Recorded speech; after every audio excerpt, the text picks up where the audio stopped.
think I just ended that with saying see you next time on day 3. But this is day 2. I can math. Sort of. Yes. Alright. This meat. I said we'd make a shrine, but in fact we are going to do a burial. There we go. We'll take a piece of dirt. Rip Tom, the pig. Okay. I don't know if his name is Tom, but it's going to be Tom from now on. We are in full iron armor. We have carrots growing. We have a zombie up here. Maybe he'll drop a potato. You never know. Alright. Oi. Come here. I want potato. It's not a potato. Good try, though. Good try. You can regen some health. So, I believe that our plan for day 2 shall be, going and getting, some more resources and, doing some other stuff. It's great plans. I'm thinking, you know, we can take it pretty chill for building challenge. We'll just keep growing trees and going mining. And, eventually we'll build a house. For now, yeah. I don't really want to go mining, though. With these limited food supply at the moment. So I think I'm going to go take a look over here and see if there's an easy way to the surface. Doesn't really look like it. Alright, well, we'll chop some trees down. Start off the episode, at least. I just don't want to go caving on an empty stomach. Too much chance of getting lost down there and then starving. I like to keep my hotbar organized. A lot of people just kind of like, they put the things in really weird spots. Like, some people put their sword in the middle of their hotbar. Like, I don't know. It's so weird. It's strange to me. Oh, apple. Nice. Eat that. Like, I don't know. It's just, I can hit 1 and go straight to my sword. I can do a short scroll over to my axe, which I use pretty often. And I can press 2 to get to my pickaxe. I don't know why you'd ever put those in different spots. I was hoping that would update. Not flow there again, but that's okay. We'll block up. Alright. Yeah, like, people put their sword here, and then, like, a pickaxe here, and a bow here. It's like, I don't know. I do sword, pickaxe, axe, shovel, and then I do food, and then, or I do food, torches, or torches, food, or torches go here. Depending, it really depends what I have at the time. If I have a bow, my bow goes in my 2nd slot, pickaxe goes in the 3rd, and everything moves over 1. I don't know. It makes sense to me. I like things that make sense. Rather than, I don't know, randomly putting things, which is what some people seem to. Alright. Any coal? Ooh. Yes, please. 2-string? 2-string. Alright. See, I'm telling you guys. I'm getting really lucky. Ooh. Lucky. Getting really lucky with these drops. Got a carrot. Got 2-string. Yeah, this is excellent. For an MHC, I'm actually, like, feeling really good. Like, during the, Ocean Temple, I wasn't exactly tense, but I was, you know, I was always aware that I could die at any moment. Like, I've played plenty of hardcore Minecraft, and I used to play it almost religiously, but, I don't know, MHC, where you've got these challenges that you have to complete, makes you even more aware that, oh, I could die and not complete the challenge. And, you know, that makes you feel a little bit more, I don't know, aware of your surroundings. If not cautious, then aware. But for this one, I don't know, it feels like normal Minecraft survival. Like, there's no real danger, except for the normal mobs. We aren't charging an ocean temple and iron armor. I mean, it's just very laid back. Of course, we have to build, which some people, like JGazMob, might be very happy about. And some people, like, you know, me, might be very not happy about. There we go. I know there's quite a few people in MHC that probably enjoy building in Minecraft more than the actual survival aspect. There's a tree there. I am definitely not one of those people. I am one of the people that play Minecraft that when they build a house, ooh, more string. When I build a house, right, it's basically this and a double chest, and then I kind of place blocks around it, and that is my house. Like, very rarely do I build an above ground house or even underground house. Like, yeah, I don't know. Building has never been my forte in Minecraft. Actually, when I first started playing Minecraft, like, so I've had we'll call it four phases of Minecraft, right? I started off playing. I played Cave Game really long time ago. I only played it once, but I played it, and so I recognize the name when someone's like, "Hey, do you know about Minecraft?" I'm like, "What?" It's like, it's this spin-off of this game. Well, it wasn't really a spin-off, but they called it a spin-off. This game called Cave Game. I'm like, oh. And I didn't really like Cave Game at all. I'll be completely honest. I thought it was a horrible game. Yeah, I barely remember it. That was a really long time ago. But it's amazing how many years have passed. Like, I went to Minecon 2 years ago now. Like, it still feels like it was yesterday. Or last week, I guess would be more towards the feeling. But yeah, so I played then, and then I quit. And then one of my friends is like, "Yeah, do you play Minecraft?" I'm like, "Not really, no." And he's like, "Well, here, you can try it on mine." I tried it on his account. That was pretty cool. And that was about classic time. And so yeah, and then I kind of went, and then another bit of time passed, and I was invited to play Minecraft by a different friend, and he's the one that really got me into Minecraft.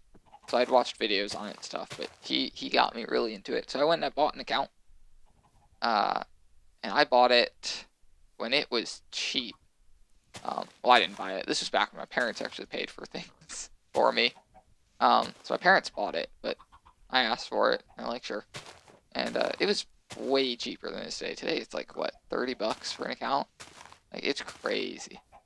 But I got it. It was really nice and cheap. Keep track of the day. And it was fun. Like, we played together. We played on servers together. We went through beta. So I played on my first friend's account, alpha. So classic, and then we played on alpha, and then I stopped playing, and then beta came out. I started playing with this friend, and then we were still playing together when beta 1.8 came out. We were playing on a server that was on beta 1.8, and the server shut down. We said to the owner, who we knew, like, "What's up?" And he's like, "I'm updating it to the new update." And we'd been hearing all about this. We were really excited, and 1.0 went up on the server, and we joined, and we started messing around with things right away. And, you know, it was, yeah, 1.0 was a huge thing. Like, it was like Minecraft has gone from a game that has always been, like, Minecraft was never really in beta. I mean, it didn't have problems and stuff like a beta game should. It was more they called it beta and alpha, but it was never really a beta game. What it is today is the same thing as it was before the major release, really. Well, not the same thing, but like the constant updates and stuff. But they've started adding new features rather than fixing bugs as often. Now, I think is the main difference. But yeah. So we played 1.0 came out. We were playing on that, and I kind of went over my story after that, like how I went through the phases of playing Redstone, playing with Redstone and other stuff, eventually to command blocks, but always like in survival. But it was, yeah. So I went through those. So I went through those 3 phases, and then I went to my 4th phase, which is kind of today, where rather than playing it with friend, I play it with everyone. Like, anyone that will play Minecraft with me. I'm like, yes, let's do something. I'm not someone that can play it every hour of every day. Like, I'll get bored and go to a different game, but I will come back to it consistently. It is definitely, it's definitely become a major part of my life. I'll say that. Why is there, honestly, light it up some more. Please don't blow up my crops. Broke one of my carrots. I'm gonna die for that. But yeah. So I'm now in the phase of Minecraft is a major influence. Like, if I'm gonna do something, I compare it to, like, if I'm gonna play a game, right? I'm gonna compare it to Minecraft if it's similar, and I'm gonna be like, does this game, and nothing lives up to Minecraft, but like if it's a survival game, like when I was gonna buy Cube World, I looked at it, I'm like, is this something I already have with Minecraft? And the answer was no. It has its own different aspect. What am I making? Shovel. Okay. I was like, no, this has its own aspects. This is different. And I was like, okay, I will buy it. Give it a try, and I enjoyed it. And then, the same thing kind of came along with,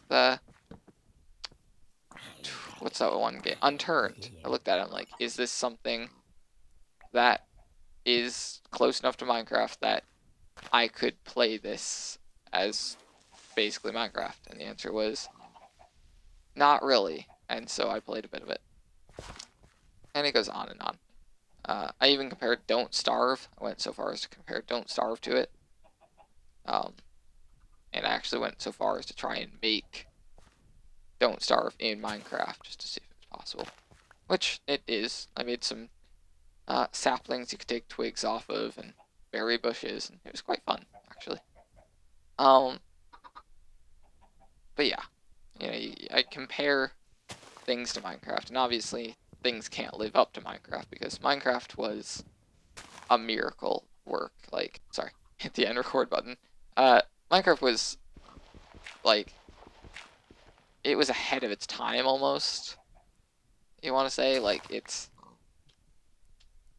wasn't like, at the time games just weren't like this. And today even they aren't really. Like, indie developers have been gotten better over time. Minecraft is still, it has so much to it that nothing will ever come close.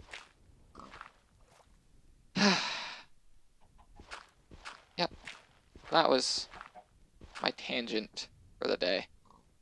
I'm gonna finish up digging out this, and then we will fish. There we go. Oh, okay. We need to be more on land. Nice. And we'll sit here, watching for creepers. Okay. The creeper and its bunny. Hit F3, check the day. It's nighttime. So day 3 should be a couple minutes away.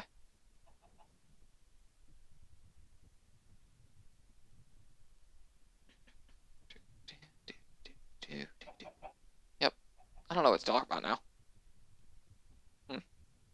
I've kind of talk myself out. I don't talk very much. I am a very quiet, self-kept individual.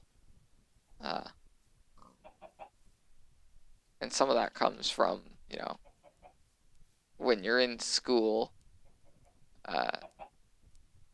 when I was a kid, like, I don't know. When I was a kid, I talked a lot in school because I don't want to say really smart, but I was someone that knew what the teacher was talking about, and I always had something to say about it. And it's like we'd have like a question in about like a story, and I would have been like one of very few people who had read the story before because my mom was very into getting me into reading, which I am into reading, but so good job, Mom. But yeah, so it'd be like talking about this story that we were going to read, and I would talk, and I would pretty much spoil the whole story. And because of that, the teachers and my parents came to me and they told me this little thing, and it's kind of like sometimes what you have to say is like an Oreo. It may be really good and really tasty for your brain to think about, like the stuffing in an Oreo is tasty for your mouth, but you need to keep it between the two pieces of cookie. And that really got through to me. So I kind of learned to be not exactly silent, but kind of quiet unless the teacher called on me, and which they did pretty often in elementary school because they knew I would always know the answer, and I was actually pretty good explaining to my fellow peers. But as time went on and I moved through to bigger schools, the teachers got more into pushing people that weren't quite sure. Rather, in elementary school, they don't want to embarrass anyone. And so I went from someone who was called on a lot in class to someone that was kind of laid back in class to someone that was very rarely ever called on. And that's kind of where I am today. Like, if I raise my hand and I'm the only one in the room, they'll call on me. But sometimes they won't, actually. It's pretty surprising. But, sometimes they I apologize. I will answer this and be right back. Sorry about that. That was my mom calling to confirm I have an appointment, which I will leave for just a moment when it turns over to day 3. We were talking about something. Oh yeah, talking in class. Yeah, so it's gotten to the point where I don't know. My fellow students will come to me for help, but the teachers would prefer that I kind of stay quiet, which I do. I do all my work in class, and as long as they check it and they're like, so you know what you're talking about in this unit? I'm like, yep. So you know what we're doing in this unit? I'm like, yep. I'm like, all right, well, you can kind of just do whatever you want. I'm like, all right. And they know I won't do anything bad. I'm very very good about that. I just kind of chill at my desk. And it's pretty good life. So it should be turning over to day 3 here. So thanks so much for watching. I will see you guys for day 3. Not going to say the wrong day, which I think I did the first ending. Alright, bye.